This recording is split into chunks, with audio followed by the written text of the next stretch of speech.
हे कृष्ण कृपा सिंधु दीनबंधु जगतपते गोपेश गोपिका कांतम राधा कांत नमस्तुते तप्त कांचन गौरांगी राधे वृंदावेश्वरी वृषभानुसुते देवी तम नमामि हरिप्रिय तम नमामि हरिप्रिय। राम नाम एक सच्चा है, राम नाम जग आधार। राम नाम एक सच्चा है, राम नाम जग आधार। राम नाम पर विश्वास रख, श्री राम करेंगे भवसागर पार। श्री राम करेंगे भवसागर पार।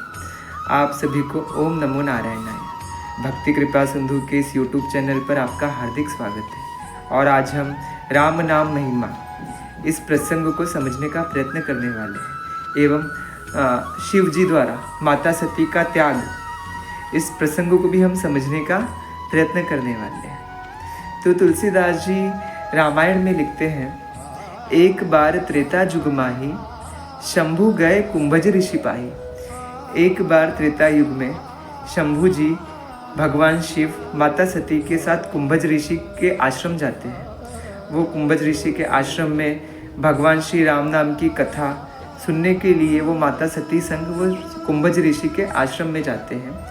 और माता सती और भगवान शिव दोनों ने भगवान के नामों की कथा सुनी। उन्होंने भगवान के रूप लीला का वर्णन सुना।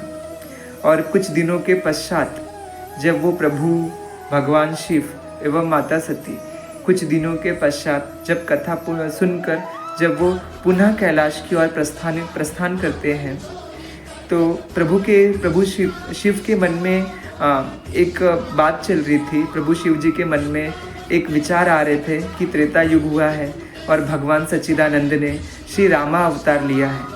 और वो रामा अवतार में रामा अवतार लेकर उन्होंने संतों का कल्याण एवं रावण का वध करने के हेतु उन्होंने ये रामा अवतार लिया है। प्रभु शिव मन ही मन भगवान राम से ये विनती करते जा रहे हैं कि अगर मेरे को आपके इस अवतार के दर्शन हो जाए तो मेरी ये कथा सुनना सफल हो जाएगा। तो मेरा ये कथा सुनना प्रभु सफल हो जाएगा अगर आप मुझे अपने इस अवतार के दर्शन दे दीजिए। और भगवान राम ने प्रभु शिव के इस मन की बात को सुन ली थी। और वो वन में माता सीता की खोज के लिए वो वन माता सीता को खोज रहे थे। रावण माता सीता का हरण कर चुका था और प्रभु इस पूरे वन में माता सीता का खोज कर रहे थे। माता सीता के वो एक विलाप कर रहे थे। माता सीता के लिए प्रभु विलाप कर रहे थे। भगवान शिव ने प्रभु के इस विलाप को देखा और उन्होंने प्रभु को प्रणाम किया। उन्होंने, तुलसीदास जी कहते हैं, उन्होंने कहा, जय सच्चिदानंद जग पावन अस कही चले मनोज नशावन। जय सच्चिदानंद जग पावन। वो सच्चिदानंद कहकर उन्होंने भगवान राम को प्रणाम किया और आगे कैलाश की ओर बढ़ते चले। प्रभु शिव मन ही मन खुश हो गए कि मैंने तो भगवान से प्रार्थना की थी कि प्रभु मुझे आप अपने इस रामावतार का दर्शन कराइए, और प्रभु ने अपने इस रामावतार का उन्हें दर्शन कराया।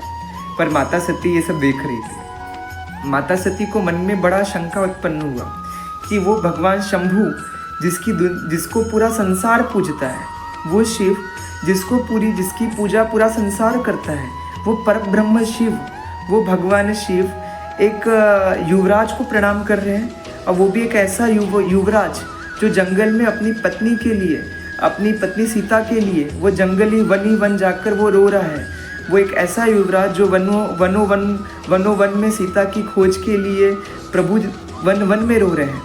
सीता जी को बड़ा आश्चर्य हुआ कि भगवान ने एक ऐसे युवराज को क्यों प्रणाम किया।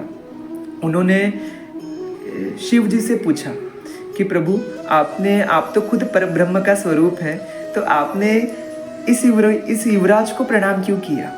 प्रभु शिव ने बताया कि हमने बताया कि देवी सती, हमने जिस राम की कथा सुनी है, हमने जिस प्रभु राम की कथा सुनी है, वो यही प्रभु श्री राम है जिनकी कथा हमने कुंभज ऋषि के आश्रम में सुनी थी। सती जी को बड़ा आश्चर्य हुआ कि मैंने तो कथा प्रभु की सुनी थी, मैंने तो कथा भगवान की सुनी थी, पर ये कैसा भगवान जो जंगल जाके रो रहा है, पूरे जंगल वो पूछ रहा है, वो पशु पक्षियों से पूछ रहा है, वो वनस्पतियों से पूछ रहा है कि क्या आपने मेरी सीता देखी है, क्या आपने मेरी कहीं सीता देखी है? सती जी को बड़ा आश्चर्य हुआ। उन्होंने भगवान शिव से पुनः प्रार्थना की कि प्रभु मुझे तो विश्वास नहीं हो रहा कि भगवान क्या ऐसा भी कर सकते हैं, जो जंगल जाकर अपने पत्नी का खोज करने के लिए आंखों से आंसू निकाले, कि क्या आपने मेरी कहीं सीता देखी है? प्रभु पूरे वन में पूछ रहे हैं, जलचर है जलचर नीव थलचर नैने, कहीं देखी सीता मृग नैनी, कि आपने कहीं क्या मेरी सीता को देखा है? अभी प्रभु का ये रोना सती जी को बड़ा आश्चर्य में डाल दिया कि रोने वाला भगवान कैसे? हमने जिसकी कथा सुनी वो तो पूर्ण ब्रह्म है, और ये वो राम कैसे हो सकते हैं? तो शिव जी सती जी को कहते हैं, जो तुम्हारे मन अति संदेह हो तो किन जाई परीक्षा ले हो। अगर आपके मन में अगर बहुत संदेह है तो आप जाके परीक्षा स्वयं ले लीजिए। अभी सती जी खुश हो गई। उन्होंने कहा कि ठीक है प्रभु, आपने मुझे आज्ञा दी है तो मैं जाके परीक्षा ले लेती हूँ।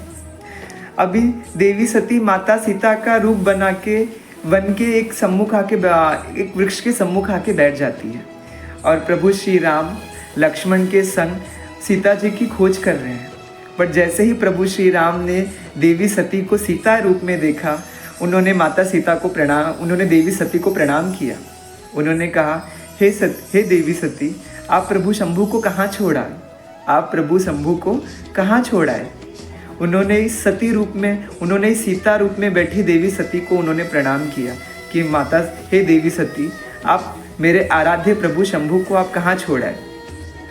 अभी सती जी को बड़ा आश्चर्य हुआ। उनके मन में अफसोस हुआ कि मैंने भगवान की बात नहीं मानी, मैंने प्रभु शिव की बात नहीं मानी, और मैंने राम पर संदेह किया, मैंने राम की लीलाओं पर संदेह किया। सती जी के मन में बड़ा संशय हुआ। मैं शंकर का कहा न माना, निज अज्ञान राम पर आना, कि मैंने भगवान शिव की बात नहीं मानी, मैंने प्रभु पर संदेह किया। उन्होंने प्रभु श्री राम को प्रणाम किया, और प्रणाम कर वो कैलाश मार्ग की ओर लौटने लगी। पर जैसे ही वो कैलाश मार्ग की ओर लौट रही थी, उन्होंने देखा देखे शिव विधि विष्णु अनेका, अमित प्रभाव एक ते एका। उन्होंने देखा कि एक से एक शिव और विष्णु इस आसमान में चारों ओर बैठे हुए हैं, और अनेक ब्रह्मा हैं, और वो सब अनेक अपने देवताओं के साथ बैठे हुए हैं, वो अपने गढ़ों के साथ बैठे हुए हैं। अभी देवी सती को बड़ा आश्चर्य हुआ। वो जहाँ देख रहे हैं उन्हें वहाँ शिव और विष्णु दिखाई दे, वो जहाँ देखे उन्हें वहीं ब्रह्मा दिखाई दे, और सारे ब्रह्मा भगवान श्री राम के सेवा में लगे हैं, सारे विष्णु प्रभु श्री राम की सेवा में लगे हैं, सभी शिव प्रभु श्री राम की सेवा में लगे हैं। ये उन्हें देख बड़ा आश्चर्य हुआ। उन्होंने प्रभु से मन ही मन क्षमा मांगी कि प्रभु मेरे से तो बहुत बड़ी गलती हो गई, जो मैंने आपके इस रूप पर संदेह किया। वो कैलाश में जाते हैं, देवी सती कैलाश में जाते हैं और प्रभु शिव को प्रणाम करते हैं, और प्रभु शिव से कहते हैं, प्रभु शिव से वो कहती हैं, कछु नहीं परीक्षा लीन तना प्रणाम कीन आपकी नाई, कि प्रभु मैंने तो कोई परीक्षा नहीं ली, मैंने आपकी तरह ही राम को प्रणाम किया। शिव जी के पूछने पर देवी सती कहती हैं कि मैंने तो राम की कोई परीक्षा नहीं ली, मैंने तो आपकी तरह ही राम को प्रणाम किया।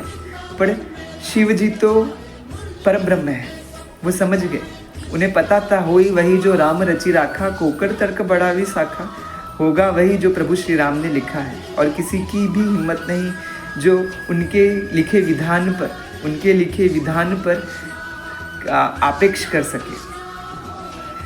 प्रभु शिव जान चुके थे। उन्होंने मन ही मन देवी सती का त्याग किया। उन्होंने कहा, यही तन सती भेटी मोहि नाही, यही तन सती भेंट मोहि नाही, शिव संकल्प कीनी मन माही, कि इस तन में तो देवी सती से मेरा भेंट नहीं हो सकता, क्योंकि देवी सती ने मेरी माता देवी सीता का रूप बनाया, और मेरी माता का रूप बनाकर उन्होंने मेरे प्रभु की परीक्षा ली। उन्होंने मन ही मन देवी सती का त्याग किया। उन्होंने सती को कुछ नहीं कहा, उन्होंने देवी सती से कोई अपेक्ष नहीं किया, ना उनसे कोई बहस किया। उन्होंने मन ही मन देवी सती का त्याग किया, और प्रभु अपने तपस्या में लीन हो गए। देवी सती समझ चुकी थी कि प्रभु तपस्या में लीन हो चुके हैं, उन्होंने मेरा मन ही मन त्याग कर दिया है। तो जैसा आप सभी जानते हैं कि देवी सती ने महाराजा दक्ष के यहाँ पर जाकर अपने तन का उन्होंने इस तन को उन्होंने जला दिया और पुनः फिर पार्वती रूप में उनका अवतरण हुआ।